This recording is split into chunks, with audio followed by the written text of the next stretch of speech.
Welcome to This Week in South Carolina. I'm Gavin Jackson. This week we're looking at hurricane season and how ready the state is with Director Kim Stenson from SCEMD. But first, I'm joined by Attorney General Helen to discuss legislative developments from this past session, immigration concerns, and more. Attorney General, welcome back. It's great to be with you. Thank you. Yeah. So, Attorney General Wilson, we just wrapped up the legislative session. It was a very busy one. A lot of things happened this first year, the two-year session. Tell us what some of the big wins were for you all when it comes to new laws that got passed or bills that got close to getting passed. What did you guys see today at this session? From the perspective of our office, it was actually a really good legislative year. We asked the legislature for a number of tools and resources, statutorily speaking, and they came through for us. It took us several years to get it there, but they did deliver this year. A couple of things. As you know, we have an Internet Crimes Against Children task force, and one of the issues I've been championing now for over 2 to 3 years is addressing the evolution of AI technology and how it can be used to exploit children. Last year, I led a 54-state letter to Congress asking Congress to close loopholes in federal law that child predators are going online and exploiting, or basically taking advantage of children, but through the loopholes. And here in South Carolina, we had the same loopholes. Here's an example of what I'm talking about. Under state and federal law, it is obviously a crime to exploit a child by taking sexually provocative photos or videos of that child. But the bad guys, the predators, they actually recognize that they can use AI software and a platform, and they can take innocent photos of children on Instagram or Facebook and morph those images into those children engaging in illicit conduct. They can also take composite photos of dozens of children, use those images to create a fake child that is indistinguishable from a real child, and then use that to feed the demand for more child sex abuse material. So we were successful in getting bills passed that close those loopholes and allow us to go after those individuals who are trying to exploit children, whether they're real or fake, because we don't want them feeding the demand for sex abuse. The other thing that we were able to get was an administrative subpoena bill. Now that sounds very boring to the average viewer, but when we would get a cyber tip that there was a child being abused, we didn't get a physical address or a name of a person in that cyber tip. We usually get it in the form of an IP address or a screen name or an email that does not identify anybody. And so we have to go to the internet service provider to find out who that registry belongs to. And so it used to take us several weeks to a month or two to be able to get to the location where the crime is being committed, but now the General Assembly has passed a bill that allows me to sign in a subpoena that allows us to go to the internet service provider, get the subscriber data. It doesn't tell us who's abusing the child, just tell us where that IP address is located, and within a day or two, we can get to that location to identify if a real child's being abused. So these were huge wins. And then lastly, we got a homicide by fentanyl bill passed, which I think is not a perfect bill, and there are some critics of it, but it is a great vehicle for us to go after people who knowingly sell fentanyl that is laced in other drugs, whether it be Adderall or an opioid pill, and then a person dies as a result. We can go after them and put them away for up to 30 years, and that could be a very useful tool. And that took a long time to get that bill, especially that one across the finish line too. But yeah, we did hear some criticism from some prosecutors, some solicitors saying that really doesn't do much. It's not that big of a game changer. So what do you say to that? Do you think that maybe it will be able to do something at least? Well, listen, I do agree with the solicitors who did criticize the bill, that there were some issues with the bill that I do agree with. As I said, it is not a perfect bill, but I disagree that this bill has no utility. It can be perfected upon, and we need to go back and tweak it a little bit, but it is a great vehicle for us now to go after a drug dealer, or a drug trafficker, who we know is taking fentanyl, which, by the way, 1 kilogram of fentanyl is enough to kill 500,000 people. And over my time as AG, we've either seized or recovered 140 kilograms of fentanyl. Historically, 500 kilograms of fentanyl have been trafficked into the state with Mexican drug cartels. So fentanyl is everywhere and in everything. And that is why I'm telling parents and kids in high school, don't make assumptions that when you're taking a pill that it is safe, because you could die from it. And many people have lost loved ones. But this allows us to go up the chain to the individual who got a pill press, who is taking 1 Adderall pill and making it into 20 Adderall pills by adulterating it or mixing it with fentanyl. And we can go after that person. They don't even have to know that the person will die from taking the pill. They just have to know that there was fentanyl in it. And we can put them away for up to 30 years. So that's a big problem, obviously. But were there any other bills, before we get to some other topics, any other bills that y'all kind of got close on and were waiting to push next year, essentially? Every year we get right up to the finish line, and then we run out of time, because there's only so many bills that you can get passed in a single year when you have to deal with the budget and the energy issues that are going on. There's so many other issues that people are focused on. I'm focused on first, my priorities are public safety, protecting the people in this state. So that is where my priorities go. But there are other bills out there that were reforming how we prosecute cases, how we do appeals, how we deal with post-conviction relief. These are not kitchen table issues that people think about, but they're issues important to the lawyers when it comes to turning the wheels of justice a little faster, and we're going to continue to come back and work on those next year. Yeah. Let's go to immigration. You were just down at the southern border back in May with some other attorneys general. What was the need for that trip? What did you learn down there at that time? And especially now with illegal border droppings just dropping off, or border crossings, I should say, dropping off. Well, every state in this country is a border state for purposes of public safety and even national security. Over the last several years, we have had an uptick in the amount of drugs being trafficked into this state from Mexican drug cartels and various gangs. I was in the El Paso, Texas sector last August during the Biden administration, and I was able to see firsthand how much was coming across the southern border. It gives us an idea of how susceptible we are in South Carolina to all of that stuff crossing there, coming here. 3 weeks ago, I was at the Yuma sector in Arizona meeting with Border Patrol officials, DEA and others, ICE as well. What we learned is shocking.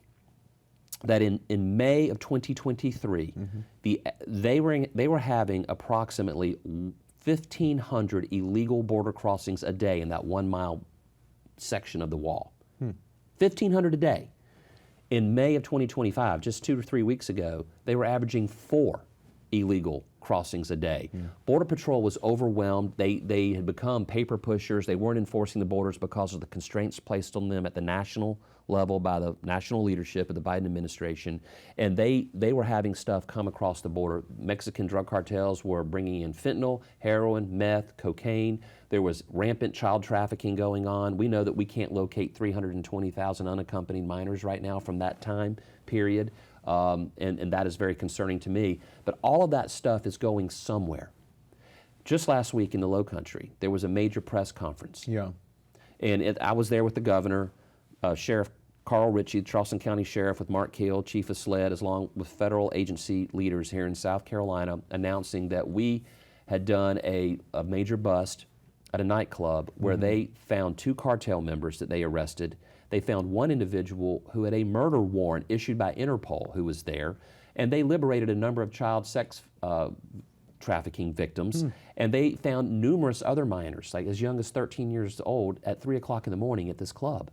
And there was obviously lots of drugs, illicit drugs that were seized, cash was seized, but this was a major example of when the federal priorities and state law enforcement priorities are in sync, because you have people at the top in D.C. and people here in South Carolina working together who are mission aligned, recognizing that we need to go out and get all these bad guys out of our state. So would you those classified as a sting, but it could also be a raid in some senses. Do you see more of those happening in our state now because of this renewed focus on immigration concerns? Yes, and as you know, for 30 years we've had what's called the 287G program, which is under the Immigration Nationality Act, and it basically allows the feds to deputize local law enforcement to perform certain immigration functions. Well, during certain administrations, that program was gutted or made impossible to join.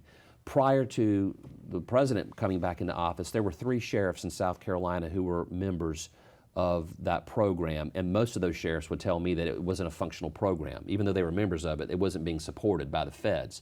Now that we have different priorities at the federal level, we're now somewhere between 15 and 20 sheriffs have signed up to enroll in this program, and I expect more. I know that the chief of SLED has indicated to me that SLED is now a member of the 287G program.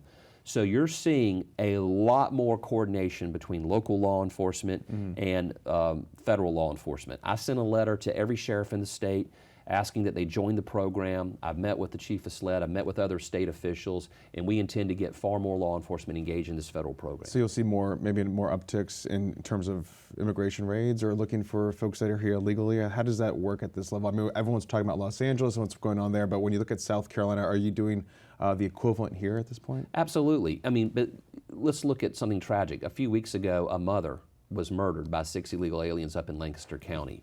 There was a young man who was tragically killed in a traffic fatality here in downtown Columbia a few weeks ago by an illegal alien who was an unaccompanied minor. Now, it wasn't a murder, it was a traffic fatality, but the point is there are people who are here who should not be here, who are evading detection by state and federal authorities, and they need to turn themselves in, and they need to go back and go through the process, because right now we've got a lot of bad elements here.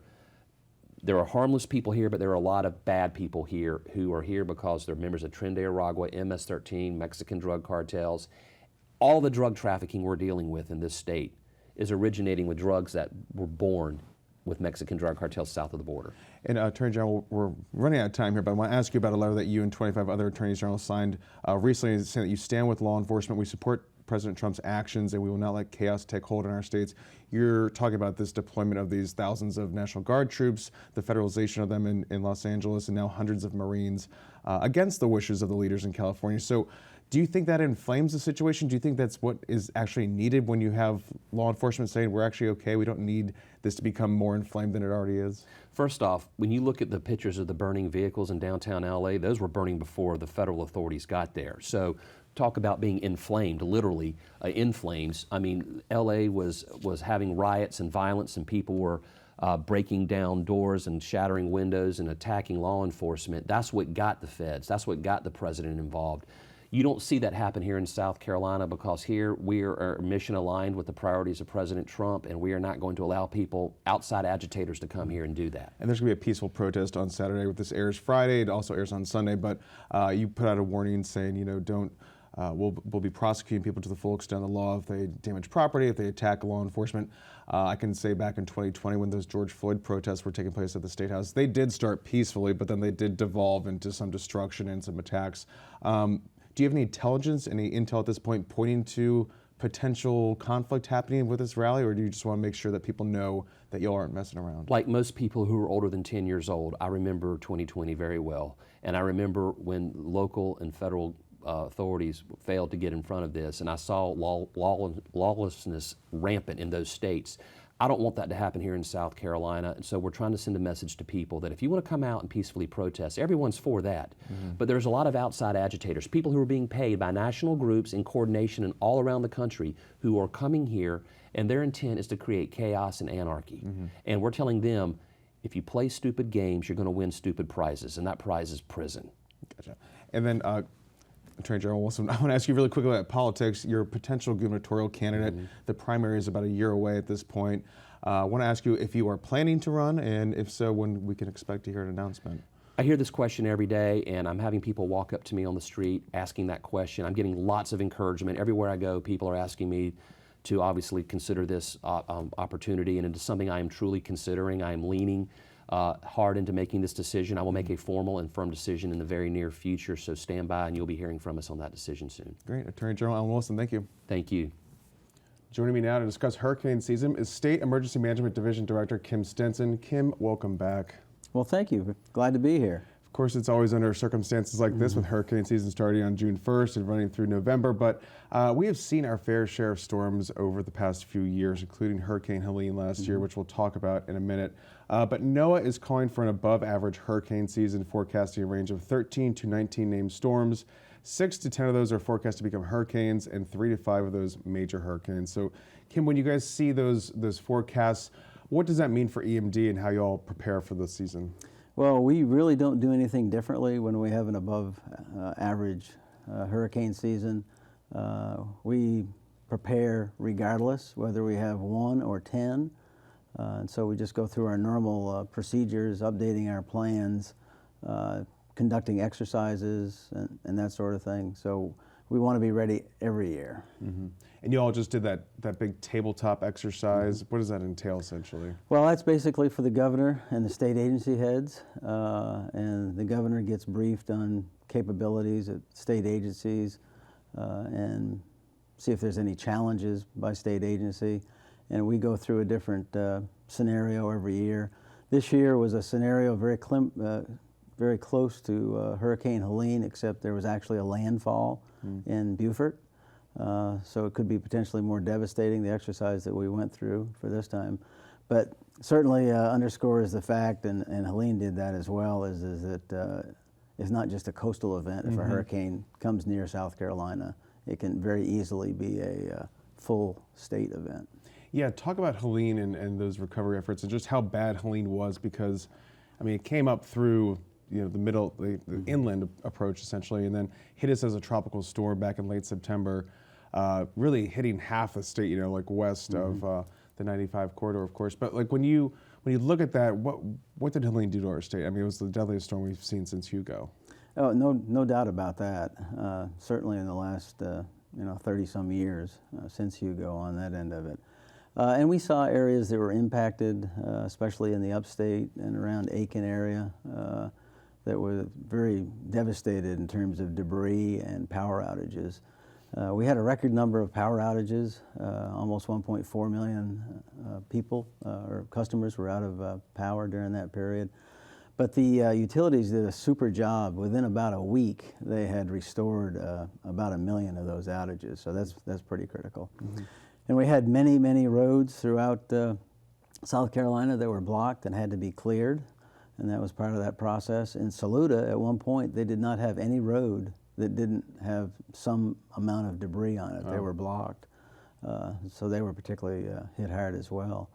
And in the damaged area, for residential damages, we probably had about 6,000 homes that were some level of damage, of which probably over 300 were destroyed, and probably another 2,000 with major damage.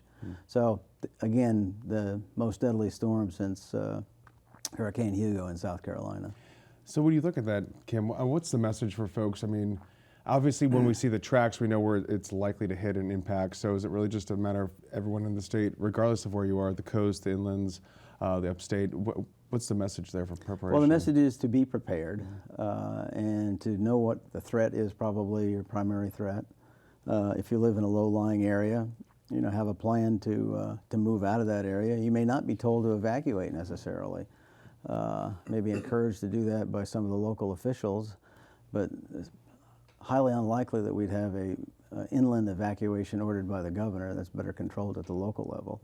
But having a plan, be prepared to be by yourself for at least 3 days, having everything that you need to sustain yourself for 3 days, food and water, battery-operated radio, so in case your electricity goes out, that sort of thing. And all that information is on our website at scemd.org. It's also on our Emergency Manager app, the South Carolina Emergency Manager app, and also our dedicated hurricane website at hurricane.sc. So just sticking with Helene for one more minute, when you look at the lessons learned and how different that storm was, what's the takeaways there? What did you guys learn from that event versus maybe some other storms that we've seen in the past? Well, in this particular case, the level of devastation was higher than we were used to, and it certainly went inland, but I'm not really sure there was a whole lot of lessons learned in terms of changing the way we do business. We've had no real systemic problems here in South Carolina.